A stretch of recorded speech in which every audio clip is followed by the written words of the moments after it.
Welcome into A to Z Sports Prime Time on this Wednesday night. Lovely to see you guys here for another episode of the show. Congratulations to those of you who are Tennessee Volunteers fans. A huge win for them on the road at South Carolina and to outright clinch the SEC title for the first time under Rick Barnes. That's a huge deal. So we'll be talking a lot of basketball tomorrow on the radio show, that's for sure. But no basketball tonight. Instead, Titans free agency wish lists.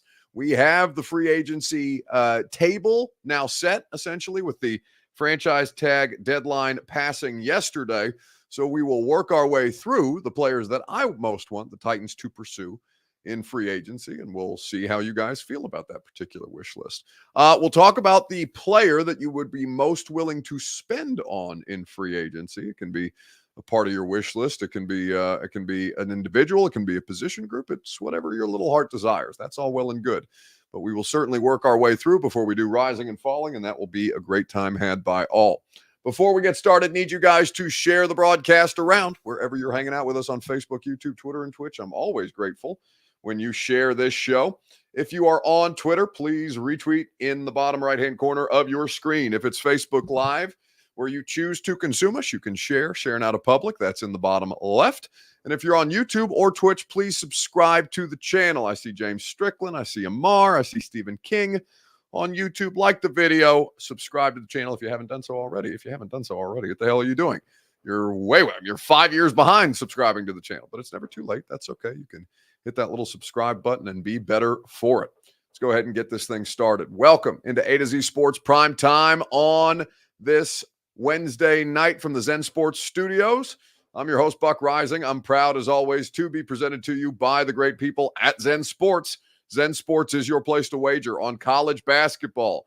At conference tournaments are ongoing. Conference tournaments they've already started, as a matter of fact, and certainly they will be in Nashville next week. Up to $1,000 on your no-danger first wager is what Zen Sports offers you.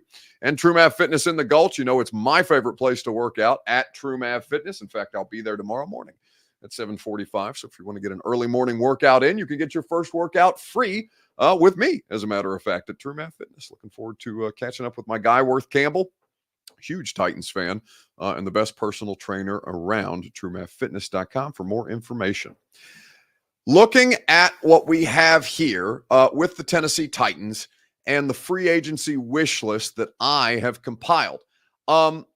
There's a couple of different players who obviously Titans fans were interested who won't hit the market. There's a couple of different names who are tagged that the Titans have at least called about in terms of like L'Jarius Sneed, the franchise tagged corner for the Kansas City Chiefs. There has also been contact between the Raiders and the Titans about the idea of potentially trading up. How real that ends up being, we've got more than a month to figure that out. But in the meantime, I've compiled my Titans free agency wish list. I'm going to bounce it off you guys. The question that I want to ask you to start the broadcast is this on Facebook, YouTube, Twitter, and Twitch. What position would you prioritize for the Titans in free agency? So not a player, but a position. Which one would you prioritize? In the comment section, let me know. Go Big Orange, says Billy Jones. Yes, again, congratulations to everybody who's a Vols fan tonight. Let's see, Chris Jones. Well, that's a player. We'll talk player specific. I'm asking position group. Don't give me specific players right now. Give me the position group that you would most be comfortable pursuing or prioritizing in free agency. Corey D. Jackson says corner, kicker for Stephen King. That's a big one. Secondary, just generally. So not just corner, because you need corners, you need safeties. You don't have, you've got one corner and one safety right now that are worth a damn. The rest of it's just kind of a mess. Offensive line, says Jimmy Chestnut. OL. I see a lot of OLs in there. Left tackle, says Billy Jones. Well, of course, that is flat out wrong, Billy. You're not going to pursue a left tackle in free agency, because if you do, you end up with the likes of Andre Dillard, and you don't want to live that life again, do you? I see a couple of you saying left tackle. Guys, we've been over this 1,000,001 times. How the hell are you going to prioritize? Well, I mean, listen, it's your opinion. You're allowed to have your opinion. I just happen to think that one's a pretty misguided one, given that you don't find available, reliable, or frankly, very good left tackles in free agency. Those guys don't hit the market. But like I said, you're Entitled to your opinion. If left tackle is a position group that you want to prioritize in free agency, may God have mercy on your soul. But for me, I have taken a look at this over and over and over again, and I'm going to expand on that here in just a second, right after I remind you that the Primetime program and your Two Rivers Ford Take are presented by Two Rivers Ford. The South's most trusted Ford dealership is Two Rivers Ford. They are always there for you, whether you want to buy all of their new non-specialty Fords or any of their new non-specialty Fords below MSRP. Two Rivers Ford in Mount Juliet or online at tworiversford.com. They are there for you. They have been there for Middle Tennesseans for the last 40 years. That's why I'm a customer. That's why DeAndre Hopkins is a customer. tworiversford.com for more information. So, position groups that you would like to prioritize in free agency. Billy Jones says kicker. Jose, pass rusher. Wide receiver, says Huncho Grind. DBs, period, Amar says corners or safety. Any thoughts on Becton from the Jets, says Ricky W? I almost said the F word. No. No, I don't want Mekhi Becton. If you guys... The Jets are arguably the only offensive line in the National Football League that was shittier than yours last year. You want to add a player from that to make your group better? No. Guys, I want to trust you in your opinions, but sometimes you guys say things that are just crazy, and that's okay. Like I said, you're entitled to your opinion. It's my job to kind of help guide you as best I can and to provide you with as much information as humanly possible. But bleep no, I don't want Mekhi Becton from the Jets. You guys are nuts.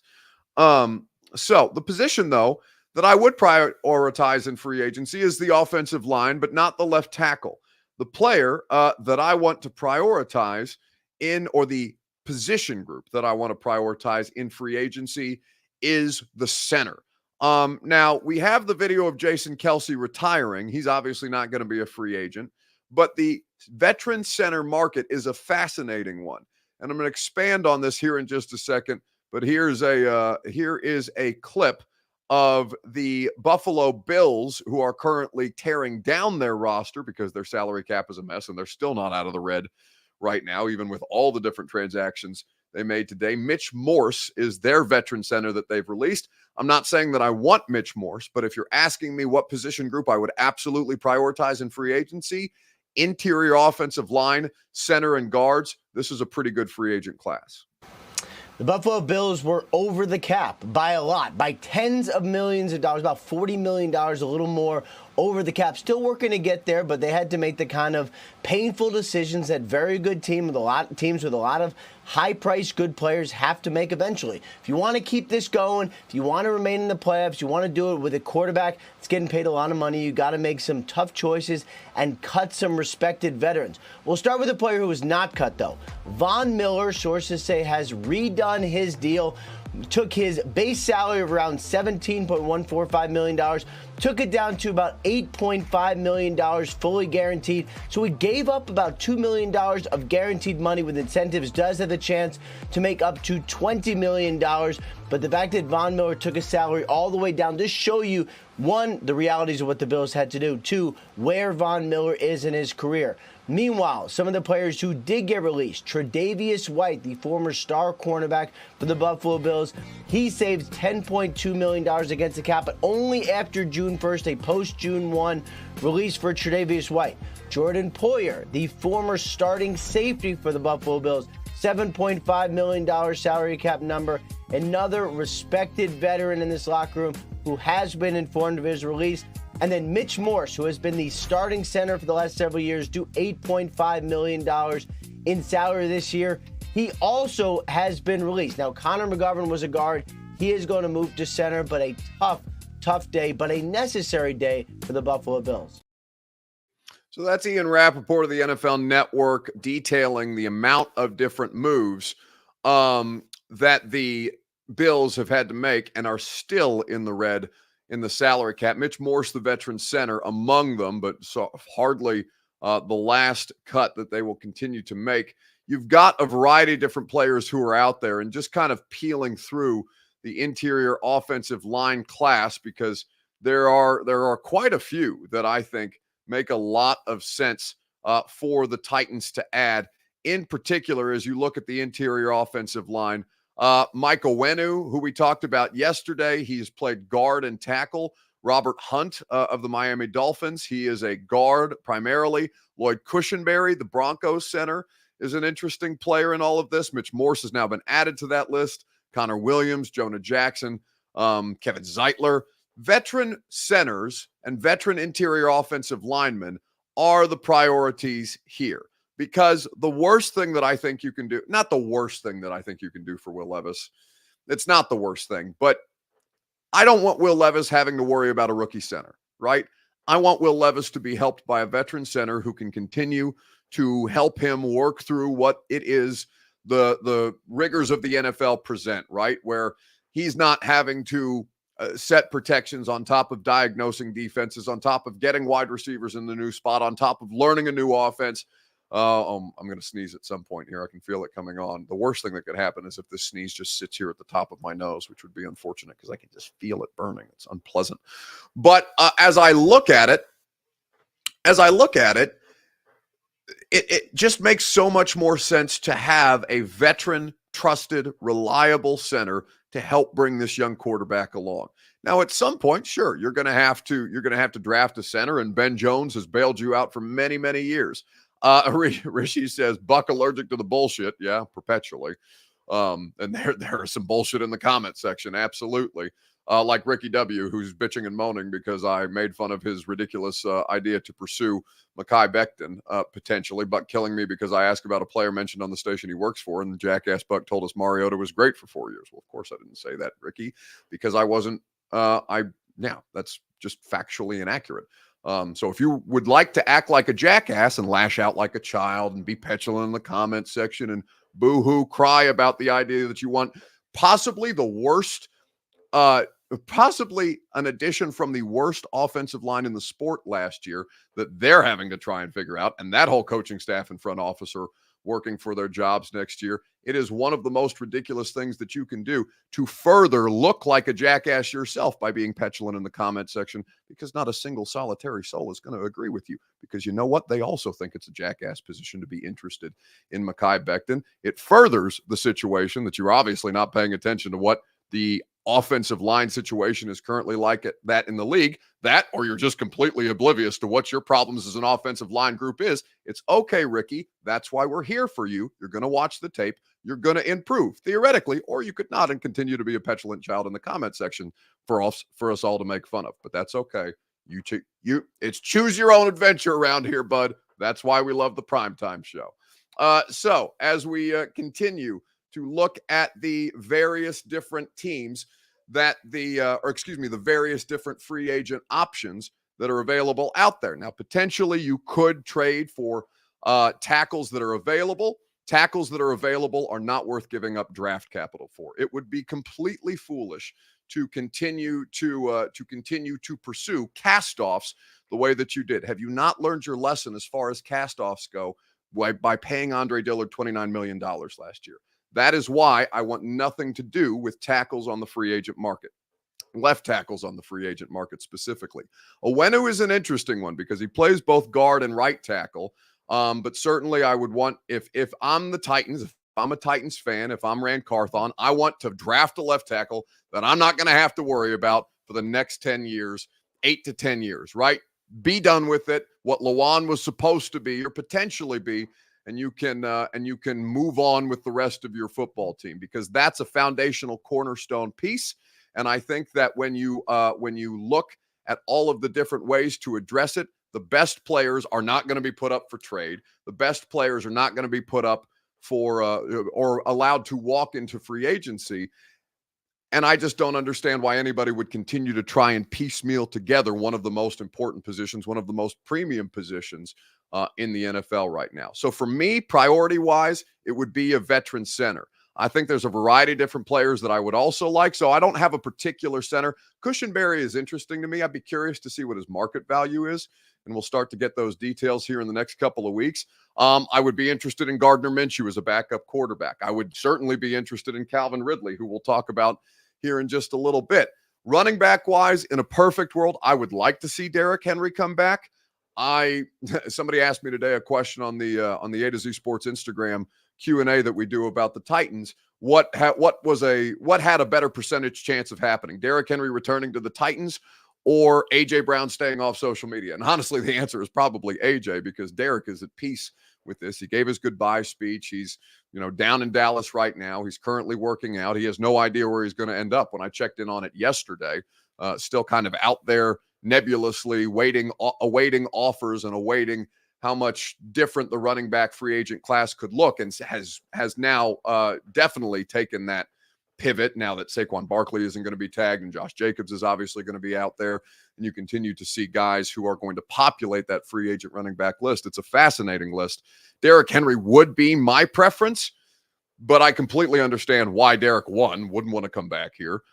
Two, would want to play for a more competitive franchise in the immediate, right? Doesn't mean that the Titans can't be there eventually. It just means that they're not really where he needs them to be right now. And that he's basically been at peace with that idea for a year, because there was the rumors that they tried to shop him last year at the Combine. Rand Carthon shot all that down. But you guys remember back in October when I told you that the Ravens were very interested in him at the trade deadline. The Ravens continue to have interest in Derrick Henry. So Robert and his Ratbirds rejoice at the idea of Derrick Henry potentially being available to him in free agency this year. So as we continue, how much is Henry selling his house for? Says BF. I don't know the answer to that question. I'll check in with Gary Ashton. Don't sell without the intel, right? Derek needs to call Gary Ashton if he's thinking about selling his home. I do know that Mike Vrabel's house got put on the market recently, but that's neither here nor there. All right, let's keep it moving. Specific players that you would be willing to spend on in free agency. So I've asked you what position group you would like to prioritize. Now I want to know what player that you would be most comfortable spending on in the free agent market this year. Let's talk about it together on Facebook, YouTube, Twitter, and on Twitch, right after I remind you that the Primetime program is presented by the best workout that you'll get in Middle Tennessee, the best workout that you can get for free if your first time working out. Somebody said Becton. I appreciate that, Rock. Thank you for the levity there. TrueMathFitness.com for your first workout free as a Middle Tennessee resident. Boot camp style group workout classes. I used to hate the idea of group workout classes. Now I can't work out any other way. I also go to TrueMath for personal training because TrueMath is the best. They've got an awesome coaching staff. It's a new way to work out for the best version of you. As we get closer to the warmer months, is boat and beach season, spring break right around the corner. You want to make sure that you've got yourself right. TrueMath Fitness is there to help you. TrueMathFitness.com for more information. Jaime says, Vrabel rooming with Bill B. No, Belichick's apparently going to go work for Peyton Manning, if to read the Athletics reporting today, or at least is considering it as an option. Peyton Manning is trying to basically hire Bill Belichick to do a Manning cast with Nick Saban, which would be sick. I would love that. I don't know who's going to be better at television between Manning, Brady, Bill, or Saban. I honestly think it's going to be Saban, just because I think he's set up for the best possible success with a cast that he's already familiar with on College Game Day. But I love the idea of a GOAT cast for Omaha Productions with Belichick and Saban breaking down games in some form or fashion. All right, let's keep it moving on this Wednesday night. Which player would you be most comfortable spending on in free agency? Calvin Ridley says Daniel Ferris. Let's see, Foreman or Pollard?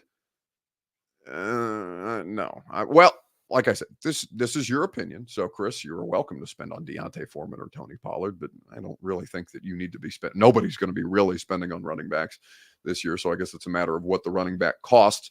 Jaime says Patrick Queen, given that you have Ravens defensive ties now, that would be an interesting one. Ridley and Josh Jacobs for Amar. Again, I don't think you're going to pay Josh Jacobs with, I'm almost certain that you're not going to pay Josh Jacobs with Tajay Spears on the roster, but you have financial flexibility. So who's to say? And he's only 25.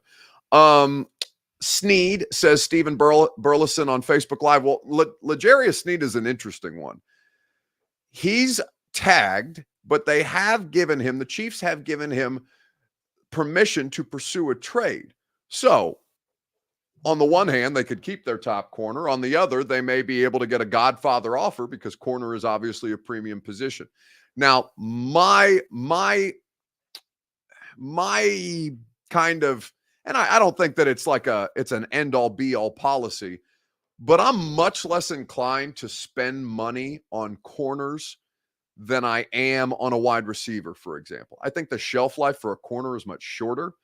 I think that is the hardest position in football to play, and it becomes even harder when you've got the scrutiny of a mega contract, and L'Jarius Sneed will be due a mega contract for sure at some point in the near future. I don't want somebody like Tre'Davious White who just can't stay healthy here recently. Hollywood says Ricky, Odell, Ridley, and the rest are too expensive for what they offer.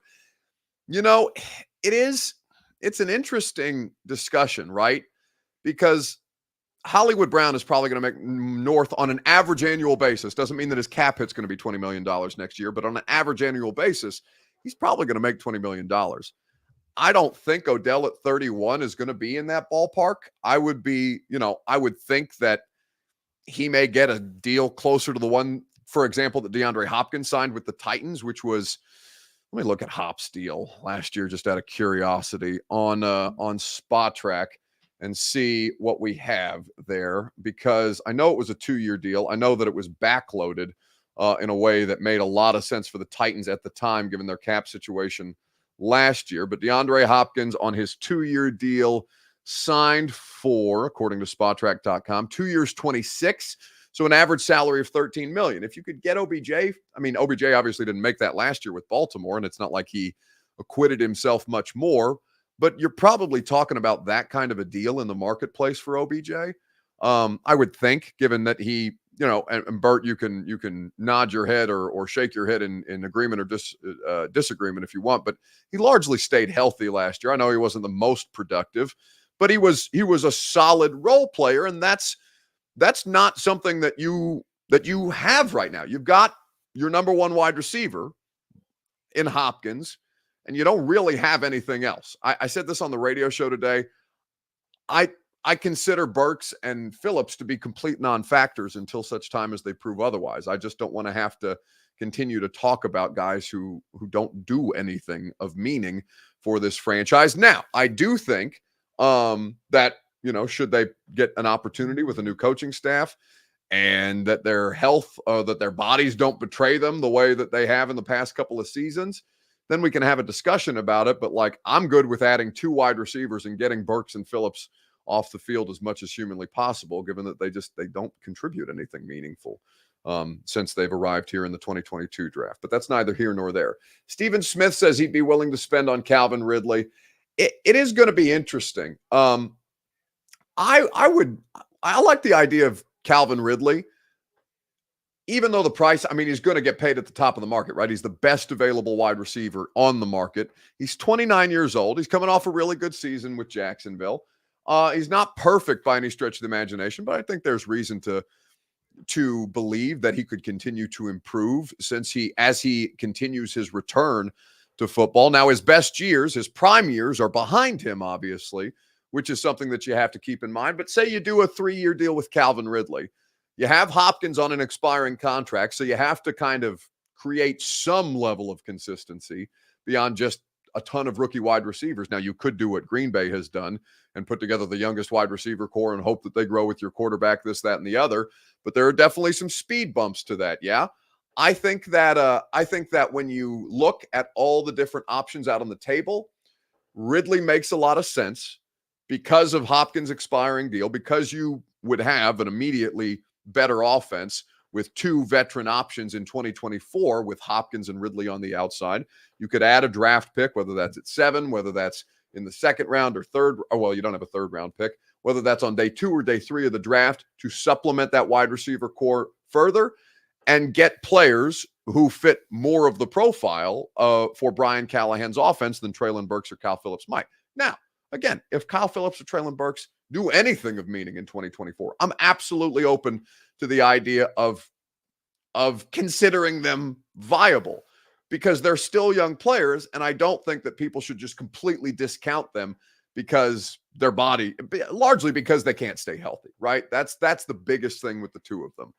Now, Treylon, when he was healthy, really didn't do much at all. Phillips, it's a tough, the punt return situation is such a tough thing, because I'm so in agreement with the last coaching staff that you can't have 3 wide receivers active on your 48-man game day roster if none of them play special teams. And that would have been the case for Treylon, Hopkins, and Phillips. So I completely understand why they shut Phillips down at the moment, even though it rankled some fans. Now, I think that Phillips may even be more viable than Treylon Burks was based on their performance. But, that's something that we'll have to see play out in competition and training camp next year. But Calvin Ridley makes a lot of sense, I think. And for sure, you're going to probably hate the price tag. But think about this, guys. I mean, how much cheaper does Jeff Simmons look after signing a $100 million deal last year because of the cap? How much cheaper does A.J. Brown's deal look? What is that? The 2022 offseason heading into 2022? That season, that's 2 years ago. How much cheaper does A.J. Brown or Tyreek Hill even look when the cap continues to rise the way that it does? And the money's only going to get greater as Netflix and Amazon Prime and Apple TV try and get in on the NFL live streamed rights, right? This is something that the networks are going to have to figure out as they try and balance their budgets, but the streamers are only going to raise the profile on that because the best way to get subscribers to your streaming platform is to put NFL football on, which, is what it is. Now, if they don't get Ridley or if they don't pursue Ridley, it's not the end of the world. There's a couple viable wide receiver options that could be had for a much lower price tag, and I'm totally willing to consider that as well. You have to be willing to consider that as well. But I think that they have to come out of this free agency and draft class with probably, no less than 2 wide receivers, one via free agency and one via the draft. And how they go about that is going to be fascinating. And all that shit starts in a week from today. It's probably going to start Monday in earnest because legal tampering will begin and you'll start to see contracts reported but not officially agreed to until the start of the new league year on March the 13th, which again is a week from today. So it's going to be interesting to see how all that plays out. Fade says Ladd McConkey is going to be our receiver. Well, Ladd McConkey is an interesting player. I don't know that he's going to be a first-round pick, but I think he's one of those guys that's on the borderline. But then again, it speaks to the depth and the quality of this wide receiver draft class. You want to put him in position to succeed. BF says you wouldn't re-sign NWI. No, because you want Colton Dow to eventually be your NWI, right?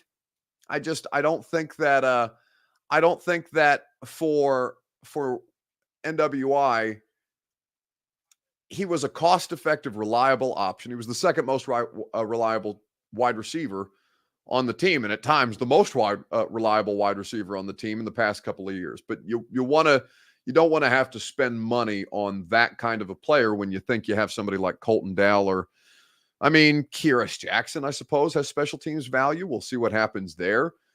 Kyle Phillips and Treylon Burks, like I said, they're non-factors until they start to factor in.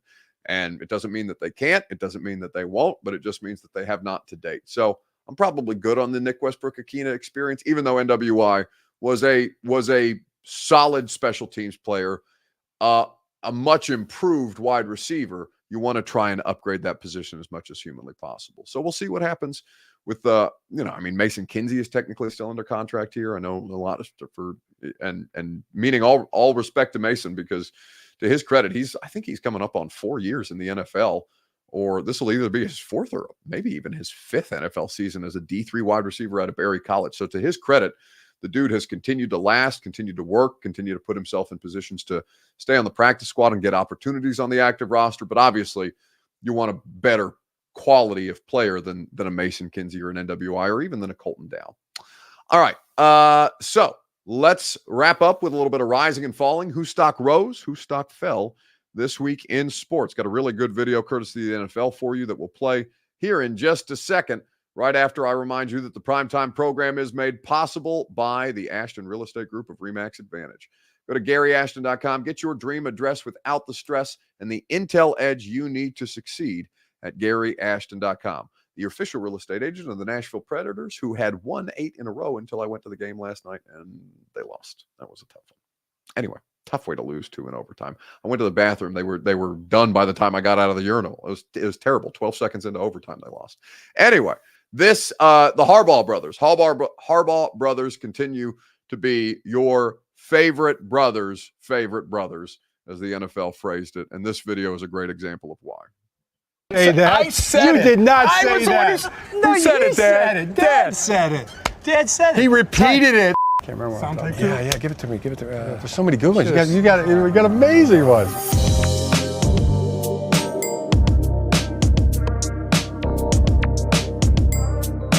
Was your dad the one who came up with Who's Got It Better Than Us? Yes. Of course, absolutely. Yeah. Well, things weren't that great. No, we didn't have it that great, but we did. First time I remember it was Iowa City, Iowa. We didn't have a car, and we had a dealer car. For some reason, that car wasn't there. Dad was taking us to school, and we walk out, and we're like, "Where's the car, Dad?" And he goes, "No car today, boys. We're walking. Grab a basketball. Let's get 100 with the right, 100 with the left. Who's got it better than us?" And we're like, "Nobody. Nobody, Dad." We were in Iowa City again. He was dropping us off at school. We were in the back seat. Just little guys. Winter, cold. Chevy Biscayne, no heater. Car didn't have a heater. That's the car that eventually wasn't there that day. You know, it just ran out. I think it lived a long life. A good life. Life was ended. But that's what he would say. He would like drop us off at school. First time I heard it was, "Okay, boys, grab your lunch boxes and go attack this day with an enthusiasm unknown to mankind. And don't take any wooden nickels." Okay, get going. And out the door we go. And that became like a daily thing. I mean, to me, like, what is an enthusiasm unknown to mankind? Like, I don't know if we ever really thought about it too much, but you start thinking about it. It's unknown to mankind. Mm-hmm. It's not a human thing. It's beyond that. It's another realm. It's a spiritual thing. That's something like that for me.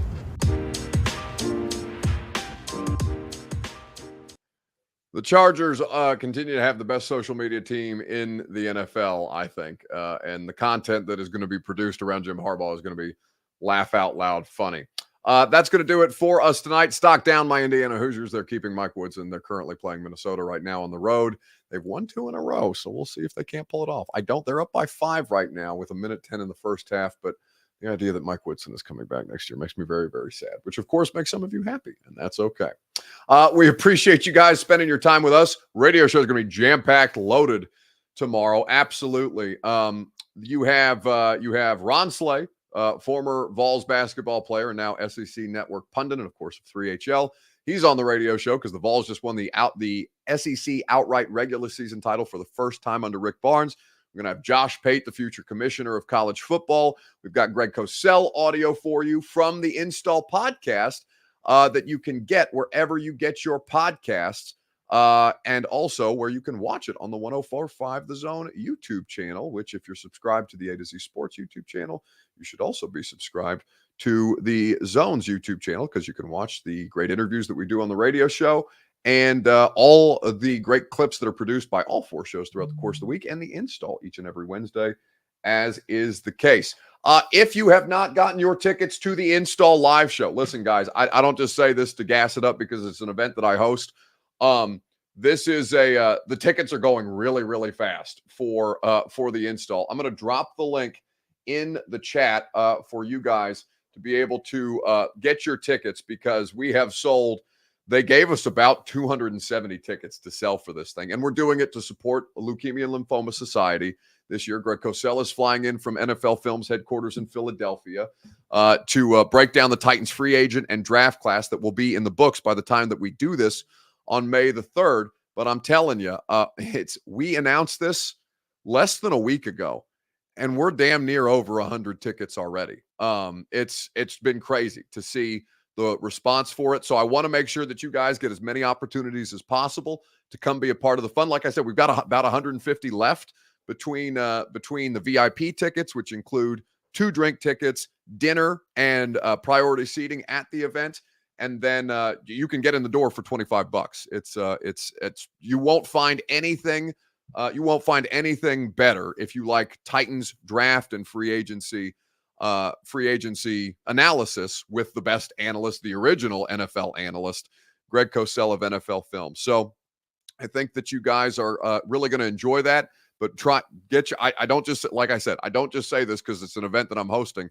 I really would get your tickets as soon as possible. There's 2 months to go, and we're already basically halfway there as far as the ticket sales. And by the way, we've got some surprises with the Titans and their staff that are going to be having some participation in the event. So if you want to get to know your staff more, your front office and your coaching staff more, I would highly suggest that you get this ticket to a one-of-a-kind event, the Install Live podcast at the Hutton Hotel on Friday, May the 3rd. And if you're so inclined to participate in the after party, because there's an open bar at the event, but we had an after party last year at Tin Roof that was rowdy.